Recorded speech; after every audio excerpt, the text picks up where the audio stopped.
राधे राधे आप सबको, जय श्री कृष्ण।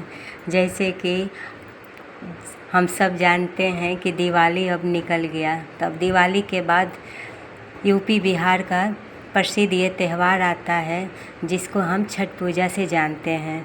तो छठ पूजा ये 4 दिन का त्यौहार होता है और ये बहुत कठिन त्यौहार होता है, लेकिन फिर भी छठी मैया की कृपा से, सूर्य की कृपा से ये 4 दिन का व्रत सब सुहागिनें करती हैं। इसमें जेंट्स भी, आदमी लोग भी व्रत करते हैं और ये व्रत बहुत ही अच्छा व्रत होता है। और ये आज से ये व्रत नहीं चला आ रहा है छठ पूजा का, ये सदियों से चला आ रहा है ये छठ पूजा। और जिसने भी किया है ये छठ पूजा वो बहुत अच्छा उनका मतलब परिवर्तन हुआ है। ये छठ पूजा सुहाग, सुख समृद्धि सब देता है ये छठ पूजा, क्योंकि हम सूर्य उपासना इसमें करते हैं। इसमें सूर्य उपासना हम उगते हुए सूरज को तो जल सब देते हैं, लेकिन यही एक छठ पूजा है। छठी मैया का जो व्रत है इसमें हम डूबते हुए सूर्य का अर्घ्य देते हैं और उगते हुए भी सूर्य को अर्घ्य देते हैं। उगते हुए सूर्य के लास्ट दिन ये व्रत ख़त्म होता है। तो ये 4 दिन का व्रत चलता है, लेकिन छठी माँ सूर्य की कृपा से ये 4 दिन का व्रत ठीक ठाक से निकल जाता है। तो ये व्रत अभी 2025 में आने वाली है। 25 तारीख को खाए नहाए, 25 तारीख को खाए नहाए। तो जो खाए नहाए में हम शुद्ध और सात्विक भोजन हम ग्रहण करते हैं, खाते हैं। तो जिसमें हम चना का दाल, लौकी की सब्जी और चावल, जो ये मेन होता है। और ये रिफाइंड और तेल से नहीं बनता, ये शुद्ध घी से बनता है। छठ माँ की प्रसाद भी हम शुद्ध घी से ही बनता है। इनका पूजा बहुत कठिन होता है और ये बहुत पुराना ये परंपरा चली आ रही है।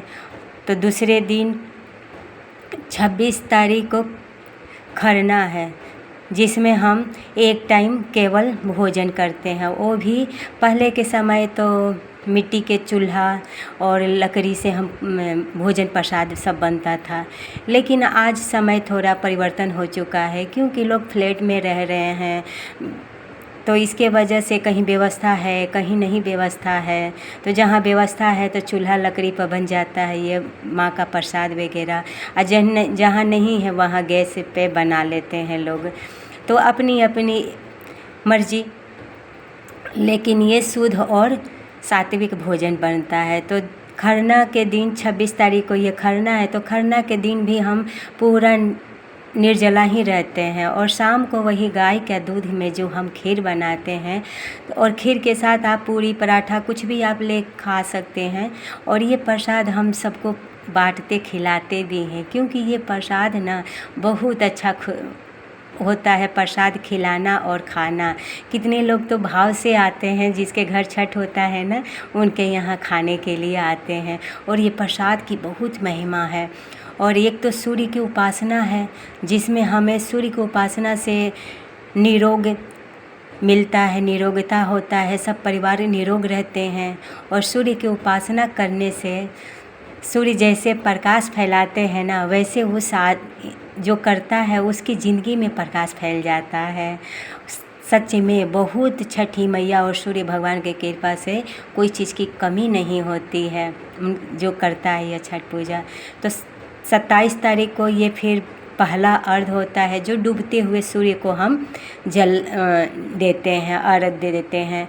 तो इस दिन भी हम बिल्कुल निराहार रहते हैं, एक बूंद पानी भी इसमें नहीं पिया जाता है। और फिर 28 तारीख को ये व्रत का समाप्ति होता है। 28 तारीख को तो ये 28 तारीख को सुबह सुबह ये दिया जाता है पूजा। सुबह सुबह घर से नहा धोआ करके जाते हैं। और ये जो पूजा होती है नदी, तालाब, पोखरा में ही किया जाता है, क्योंकि उसमें जल के अंदर घुस करके हमें अर्घ्य देना पड़ता है सूर्य भगवान का। तो जहाँ व्यवस्था होती है वहाँ तो हो जाता है, और जहाँ व्यवस्था नहीं है, पानी का, जल का नहीं व्यवस्था है, तो मतलब किनारे में ही लोग कर लेते हैं। मैं भी तो की थी यहाँ, लेकिन मैं फर्स्ट बार की थी यहाँ संगम में की थी। बहुत अच्छा लगा था संगम में। संगम में बहुत भीड़ होता है, इतना भीड़ होता है ना कि जगह भी नहीं मिलती है। तो ये है छठ पूजा। और ये छठ पूजा सबसे पहले राजा ने किया था। बहुत ये सदियों पुराना छठ पूजा है। तो छठ पूजा उनके बच्चे कहाँ से शुरू हुआ, कब से शुरू हुआ, ये मैं आप सबको बता रही हूँ कि किसने शुरू किया। तो राजा का नाम मुझे पता नहीं, याद नहीं आ रहा है।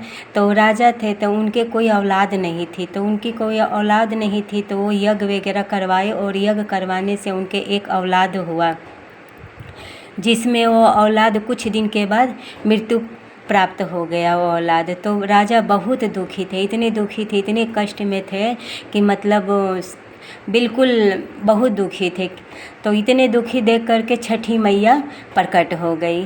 तो छठी मैया प्रकट हुई तो बोली कि आप इतने दुखी क्यों हो, से हमारा छठ पूजा का आप हमारा व्रत करो, जिससे तुम्हें सब चीज़ ही की प्राप्ति हो जाएगी, ये दुख भी आपका मिट जाएगा। तो राजा ने और उन छठी मैया ने बोला भी कि ये व्रत खुद भी करो और दूसरे से भी करवाओ और छठ का ये प्रचार करो। तो उसी दिन से वो राजा छठ पूजा का शुरू किया, पूजा व्रत। उसी दिन से ये परंपरा चली आ रही है। उस दिन से ये छठ पूजा लोग आज के डेट में तो ये छठ पूजा बहुत हो गया, बहुत लोग करने वाले हैं, बहुत करते हैं। लेकिन ये प्रसिद्ध तो यूपी बिहार का ही है छठ पूजा। यूपी बिहार में शुरू बहुत लोग अच्छे से करते हैं छठ पूजा, और अच्छा भी लगता है क्योंकि उस टाइम ना घाट के किनारे सब इकट्ठे होकर के जाते हैं और गाना भजन करते जाते हैं। तो बहुत अच्छा लगता है छठ पूजा। और छठ पूजा का जो प्रसाद होता है ना, बहुत छठी मैया के कृपा से बहुत अच्छा, जिस घर में रखा जाता है प्रसाद छठ माँ का ना, वहीं खुशबू इतना अच्छा आता है ना कि मतलब क्या हम बताएं, माँ की शक्ति उसमें कितनी होती है। और ये उसमें ठेकुआ बनाया जाता है, सारे फल फ्रूट होते हैं, जो भी सीजन फ्रूट है इसमें सारे फ्रूट होते हैं। और इसमें ठेकुआ भी बनाया जाता है। तो ठेकुआ तो इसकी बहुत स्वादिष्ट बनती है ठेकुआ, और ठेकुआ बहुत अच्छा लगता है। कितने लोग तो घाट पे आते हैं सिंदूर लगवाने के लिए छठी मैया का, और प्रसाद भी खाने के लिए। जिसकी इच्छा होती है, जिसका भाव होता है, वो छठ घाट भी आते हैं, मांग करके खाते हैं प्रसाद। ये प्रसाद की इतनी छठ पूजा की महिमा है कि जो खाते हैं ना, मांग के खाते हैं, अच्छा लगता है। और छठ के घाट जाना बहुत अच्छा लगता है। जब हम बचपन में थे ना, तो हम भी बहुत अच्छा लगता था छठ के घाट पे जाने के लिए, और बहुत अच्छा भी लगता है। सब मिलजुल करके इकट्ठे होकर के जाते हैं, भजन कीर्तन गाना जिसको जो आता है वो करते जाते हैं, और अच्छा लगता है। तो दूसरा, द्वापर युग में महाभारत काल से ये चला आ रहा है। तो जब युद्ध हुआ था, पांडव सब कुछ अपना हार चुके थे, तो ये माँ द्रौपदी जो थी, उन्होंने ये व्रत को किया था द्वापर युग में। तो सूर्य का उपासना उन्होंने किया था। सूर्य की उपासना से उनको सब जो भी पांडव ने खो दिया था, वो सब राज्य उन्हें प्राप्त हुआ था। तो हम सब भी ये छठ पूजा मनाते हैं, और छठी मैया के कृपा से सबके घर सुख समृद्धि भरी रहती है। जो सुनता है, जो देखता है, जो करता है, छठी मैया सूर्य भगवान सबकी मनोरथ को पूरी करे, सबके घर में सुख शांति आरोग्य बनी रहे। तो ये छठ पूजा का व्रत 25 तारीख से लेकर के 28 का लास्ट अर्ध है।